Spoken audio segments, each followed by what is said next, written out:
Whatu naro naro te tangata, Toitū te whenua. As man disappears from sight, the land remains. Place names guide our present and future, unveiling cultural history and identity. Māori names tell stories of creation, ancestors and exploration. Restoring them aligns with Te Reo Māori revitalisation and strengthens national identity. These names ground us in the whenua, connecting us to our roots and celebrating Aotearoa, New Zealand's unique identity. In this episode, we travel north, exploring the names and stories of the Karitane village, Puketeraki. With help from Puketeraki chairperson Matapura Ellison, we tell stories of ancient giants and a tragic romance that left an enduring mark on the landscape. Ko hikaroa te mauka, ko waikohi te awa, ko Karitane te papatū whenua, ko Puketeraki me o tāku o ko marae maha, ko Matapura Ellison tōku ingoa, ko au te hiamana o tātou nei papatipu marae runaka, kariropa, runaka ki Puketeraki, tēnā tātou. My name is Matapura Ellison and I am the chairman of our runaka here, Katirapa Runaki Puketeraki. Puketeraki, when I was growing up, I was told it meant the hill that runs to the sky or reaches to the sky, Puketeraki. There's another kōrero that it should be Puketeraki, with the macron on the I, Puketeraki, which is a name which exists at the back of Temuka. So it does bear some worthiness that could be the actual name, Puketeraki. So it could be related to the tirako, the cabbage trees, because they're a very important food source to our people, and there obviously were definitely the tirako were definitely harvested on the hills here as well. So that might well be a valid version as well to ponder further. Puketeraki is situated in Karitane, just north of Dunedin. The area was formerly known as Waikoaiti, or Old Waikoaiti, and its earliest people were from the ancient iwi Rapuai, Hawea and Waitaha, followed by Kati Mamoi and more recently Kaitahu. The name Karitane is often misspelled, with signage and official records missing the macron over the second A. And that's how we grew up, thinking it was Karitane, just without a macron. And so as we've learnt more, it's our language experts have determined that yes, it should have a macron on the A. The meaning of the name Karitane has caused years of debate. One meaning relates to a man named Creed, who established the first Christian mission in the area, Kari being the Māorification of creed, and Tane meaning man. Another potential meaning of the name relates to a ditch that was dug by men to catch tuna, or eel. Kari meaning to dig. Lastly, it could refer to the time of Te Wera and Taoka, who fought to besiege Huriawa Peninsula. Wounded men were left to guard the ramparts while able-bodied men and women slipped out back to catch the fish. The beauty of this is that it gives lots of room for debate and one way or the other during such hui that we have to consider these things. So there might well be aspects of each of those options which have validity in a particular context. I tend to favour the Tuera Tauka option myself. It seems to resonate with me strongly, more stronger than the other ones. Every iwi throughout Aotearoa have their own pakiwaitara, or legends, passed on through generations.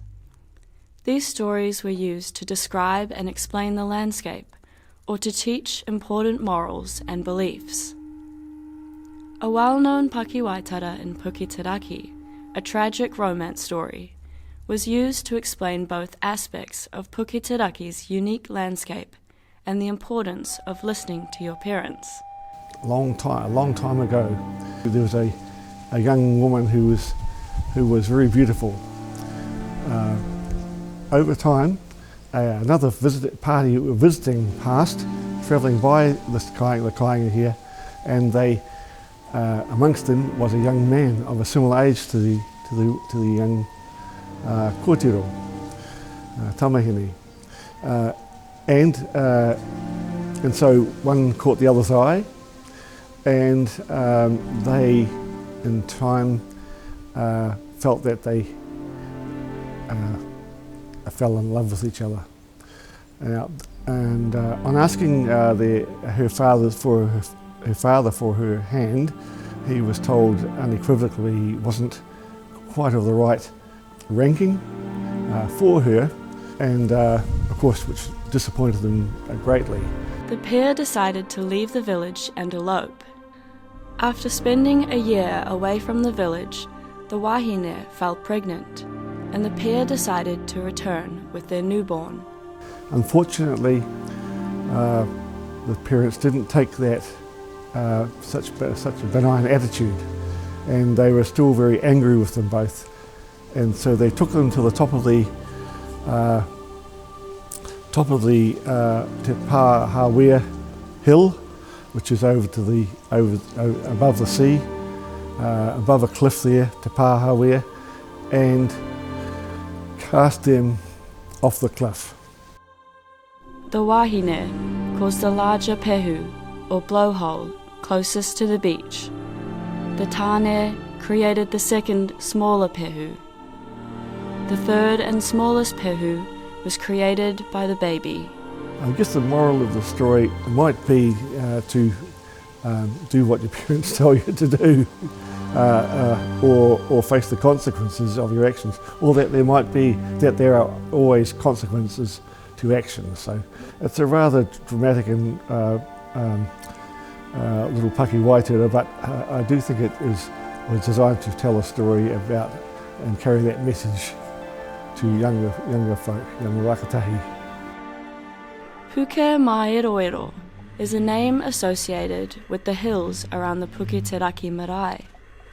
The name relates to the story of an ancient people called the Māeroero. All I know really is that the Māeroero were said to be big hairy people, giant in stature, or a giant or in stature is probably the way to describe it, and that they could take great strides across the landscape. So they might have been in the realm of the atua, and the same sort of category as Maui, for example, who did so many credited with so many amazing feats and activities, challenges.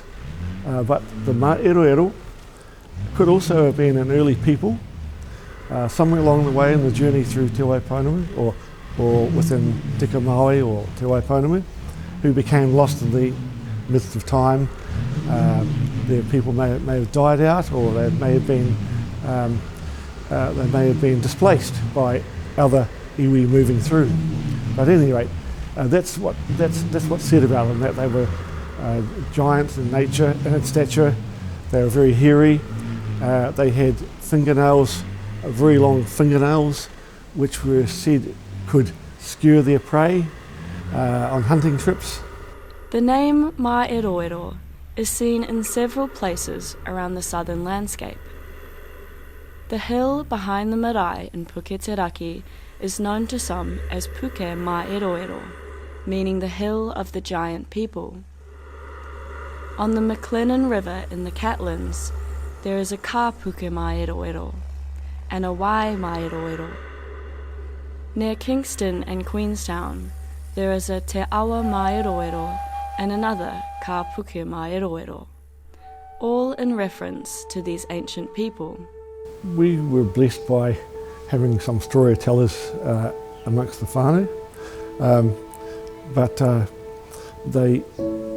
these are often fairly sketchy elements, because our own people learnt to read and write so early in our colonisation journey, they wrote stories down, and their Pāke Waitara, the rāraka kōrero of our people, the stories of our people, southern people themselves. As our fires dampened a little bit, some of those stories became quieter, but as people came to be able to understand these manuscript materials, often in te reo, written in te reo. So for our generation, manuscripts in te reo were not easily accessible to us, because my father's generation lost te reo. It was not carried forward to them, and so these are some of the reasons why they weren't so available to us in the previous generations. But a new generation of researchers have come through, and they've helped to bring these stories back to life as well. Māori place names and stories allow us to feel connected to the land our ancestors once walked. Learning these names and their history creates a sense of belonging and strengthens our relationship with our tipuna. My family used to go up to Glenorchy to stay up there a lot, and I always used to feel it was bereft of Māori. But in my young adulthood, I discovered all these Māori place names, and so I started learning them, as others did, and I would recite the names as I've travelled up the Pig Route on the main highway up Central, and for me it really warmed my relationship, the fact that our tipuna's names were there, and they meant things, and they told us story. They gave us clues about what they were doing in those places. As we conclude our journey through Puketeraki, we are reminded of the enduring spirit of the land and its people. Just as the landscape bears the marks of ancient giants and a tragic romance, so too does it hold the resilience of generations past. Through the Pāke Waitara shared by Matapura Ellison, we glimpse into a world where every place name is a thread in the intricate cloak of Māori history and culture. From the towering mountains to the winding rivers, each name carries with it a story waiting to be told. As we bid farewell to Puketeraki, let us carry with us the wisdom of their ancestors, the beauty of the land, and the importance of preserving both for generations to come. Join us next time as we conclude our journey.